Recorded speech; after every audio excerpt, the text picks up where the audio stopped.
This is the before of this $20 thrift store desk that I got for my laser. I'm going to show you how I revamped it. First things first, I had to get that bad boy up my stairs. Yes, I pushed it all the way up my stairs. Was not worried about scratching it or anything because I am going to make it over completely. So I want to start by saying I am not a furniture expert painter. So I'm just going to show you what I did with hopefully to inspire you that it's really not that hard to do. You don't have to follow the rules. You don't even have to know what you're doing. You just got to get in there and do it. So as you can see, it's all kind of scratched up. The first thing I did that I took the doors off because I knew I was going to have to take the doors off because I'm going to be decoupaging them later. So once I had that done, I obviously had to clean it and sand it. I don't have an electric sander. Like if you were professionally doing this to sell, I'm not selling this. Remember, this is just for my craft room. I used a sanding sponge. I sanded off the entire thing and then I wiped it down really good. Again, if you're a professional and you're like selling it, you would probably want to use an electric sander and get like that whole entire finish off. But we're not doing all that because you know what? We don't have to. And it came out fabulous and I did not do all the quote unquote right things you're supposed to do.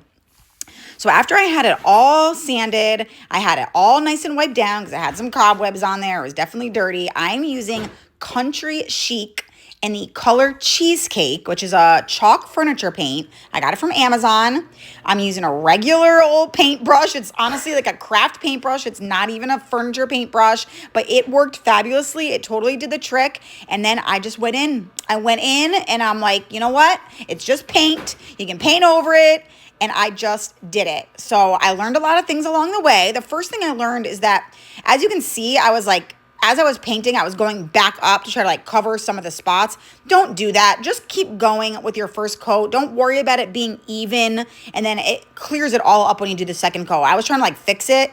And what happened was some of it was drying. So when I was going back over the partially dried spot, it was like almost wiping the paint up. So definitely learned that lesson. I just did broad, big, smooth strokes.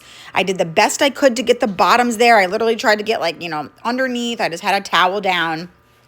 Fun fact, that paint wipes right off that vinyl laminate. No problem. My landlord's watching right now. She's probably cringing. Okay, so I did not paint the inside. It's not that, honestly, I just didn't want to run out of paint. If I have the time or the energy, maybe I'll go back and end up doing the inside. But for now, I just got as best I could. What do you call it? Hardware at the top there and what I'm painting right now does not come off. So I had to go in with this teeny tiny little paintbrush and meticulously paint all around the hardware. This took the longest and it was annoying, but there was literally no other way.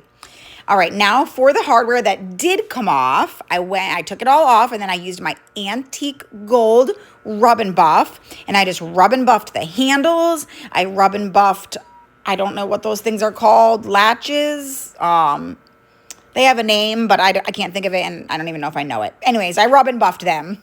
And then these ones, again, they would not come off. So I had to go in with a paintbrush and rub and buff the pieces that are still part of the dresser.